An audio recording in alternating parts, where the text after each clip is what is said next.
साडे बाबा बचित्तर सिंह जी जिन्हों के झोली च गुरु साहब ने सेवा पाई है।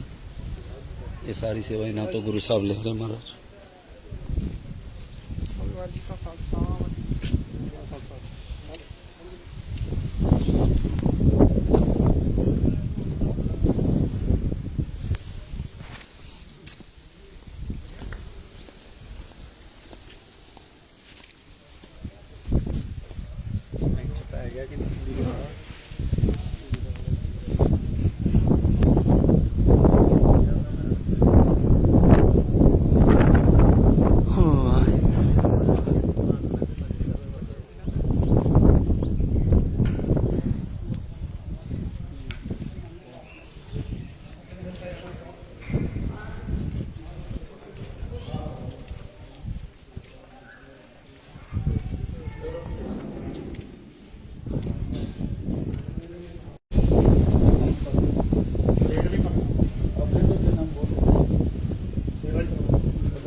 चालू वाहेगुरु सतनाम वाहेगुरु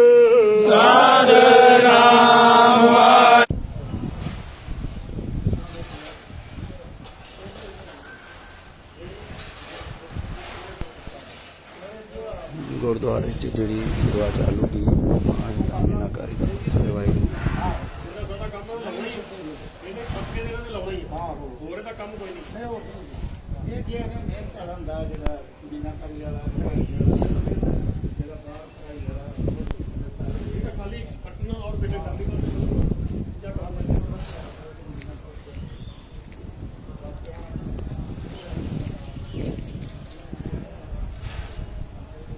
आ गुरुद्वारे की सेवा चालू की महापुरखा ने जी भी साध संगत तिल फुल भेजती है गुरु घर।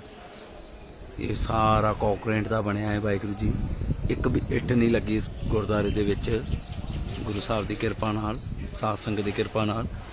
ते हुण इत्थे पत्थर की मीनाकारी वाला पत्थर की सेवा चलूगी इत्थे।